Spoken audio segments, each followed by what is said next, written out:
Masih bersama saya Maido Pelfrina di Indonesia Update. Saudara, Presiden Prabowo Subianto menerima kunjungan kenegaraan Presiden Turki Recep Tayyip Erdogan di Istana Kepresidenan Bogor, Jawa Barat, Rabu siang. Presiden Turki Erdogan tiba di Istana Bogor sekitar pukul 11.30 waktu Indonesia Barat, disambut langsung oleh Presiden Prabowo Subianto. Usai upacara kenegaraan dan mendengarkan lagu kebangsaan dari kedua negara, Presiden Prabowo dan Erdogan melakukan inspeksi pasukan upacara dan memperkenalkan sejumlah menteri kabinet dari kedua negara.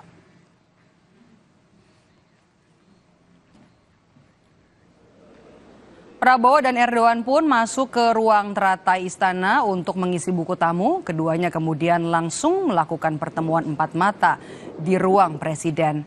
Setelah itu dilanjutkan dengan pertemuan bilateral kedua negara di ruang Garuda. Dalam pertemuan bilateral, Prabowo dan Erdogan didampingi delegasi masing-masing. Marhaba.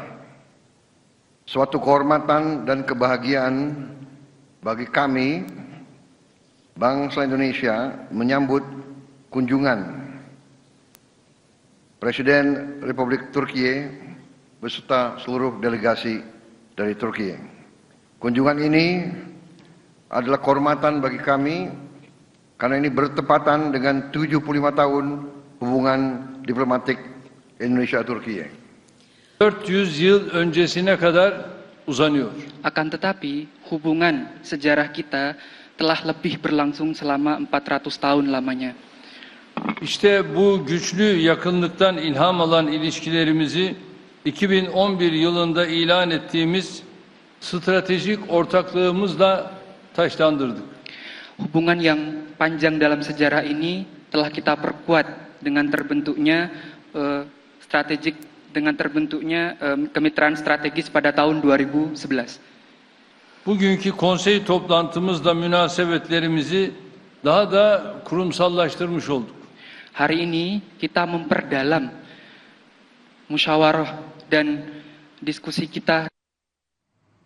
Informasi lainnya dari Istana, Saudara, Kepala Kantor Komunikasi Kepresidenan Hasan Nasbi merespon soal efisiensi anggaran yang dilakukan Presiden Prabowo Subianto.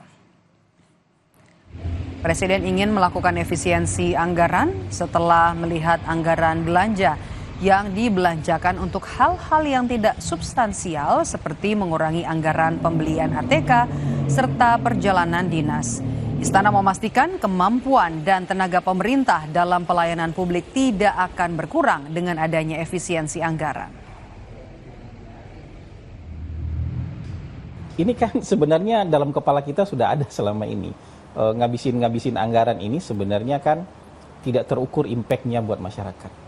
Produktivitasnya buat negara kita juga tidak ada ukurannya. Nah, hal-hal yang tidak efektif, tidak efisien, ya, tidak substansial, ya, tidak ada ukuran-ukurannya yang punya impact bagi masyarakat, ini yang dihemat. Bukan ototnya yang dikurangi. Makanya belanja pegawai itu tidak dikurangi. Ya, layanan-layanan dasar pegawai itu tidak dikurangi. Bantuan sosial tidak dikurangi.